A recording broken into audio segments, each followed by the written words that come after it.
letting go of comparison, how social media leads to comparison.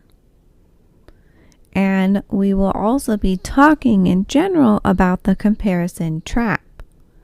Galatians 5 verse 26 says, "Let us not be desirous of vainglory, provoking one another, envying one another." Proverbs 14 verse 30 says, "A sound heart is the life of the flesh, but envy the rottenness of the bones."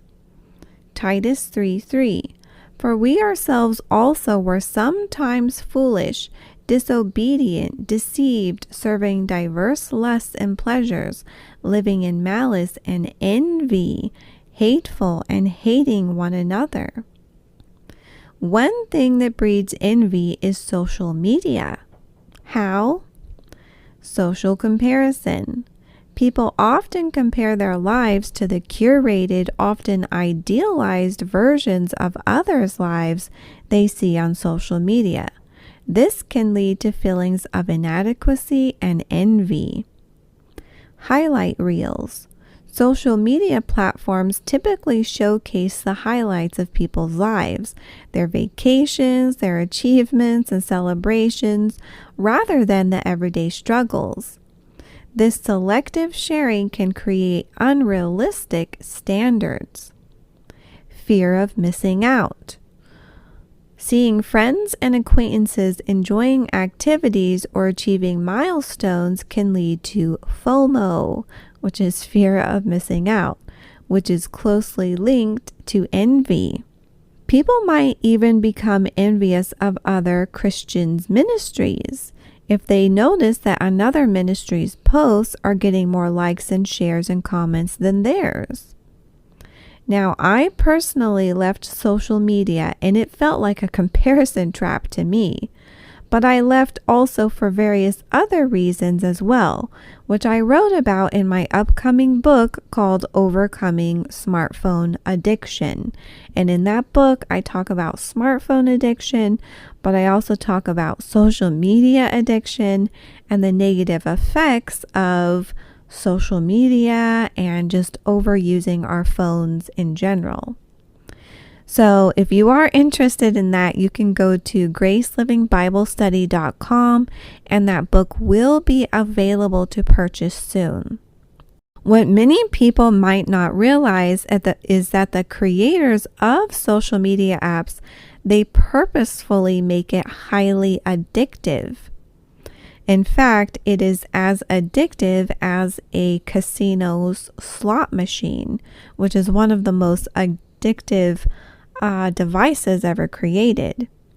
It is also increasing suicide rates, social media, in teenagers, especially among young girls.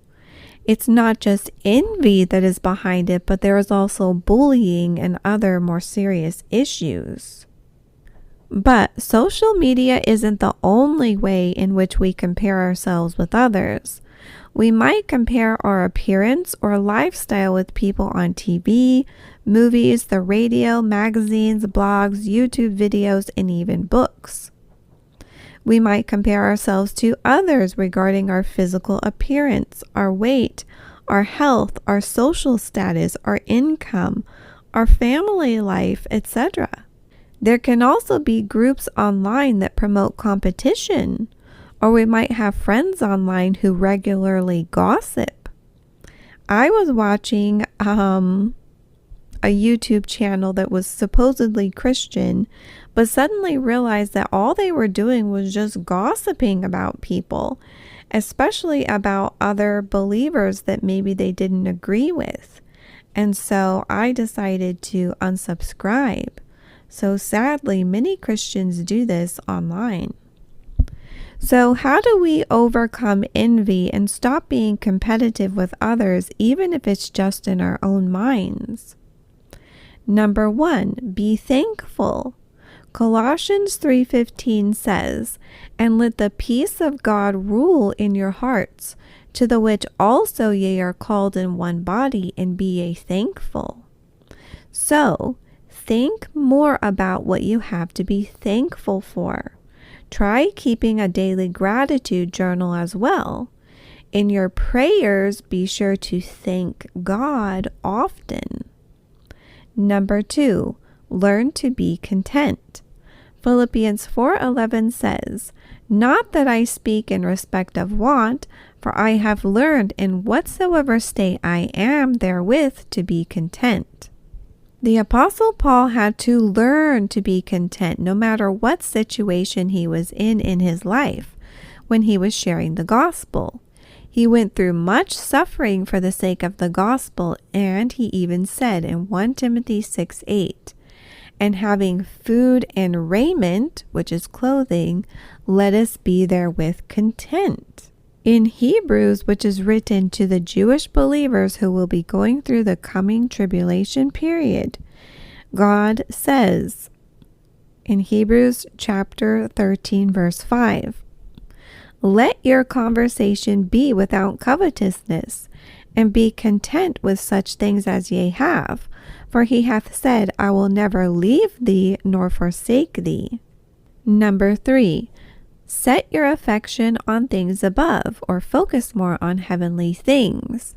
Colossians 3:2 says, "Set your affection on things above, not on things on the earth." We will only be on this earth for a short while, and then we will be in the heavenly places forever. So our focus should not be on our physical appearance, how much money we make, how popular we are, and other such things.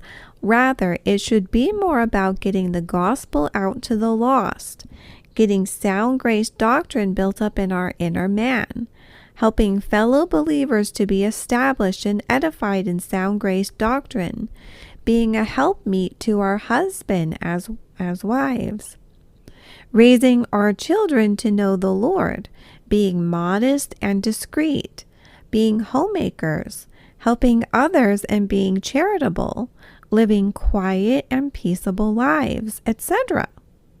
These things have eternal value.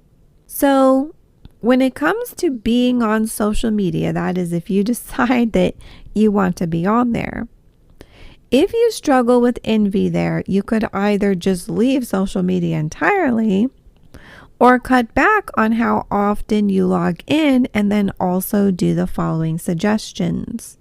Reality check. Remind yourself that social media often showcases the highlights of people's lives, not their everyday struggles.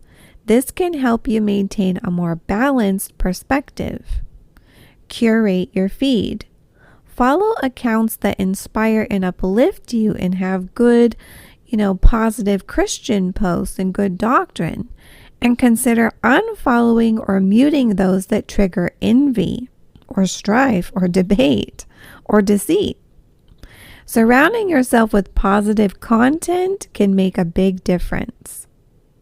Now, I personally have left social media entirely, and that made a really big difference for me in a variety of ways. Engage more in offline activities. Spend more time in Bible study and prayer, taking care of your family and home, quality time with loved ones, doing things you enjoy away from screens, such as arts and crafts, reading Christian-friendly books, cooking and baking, or spending time in nature.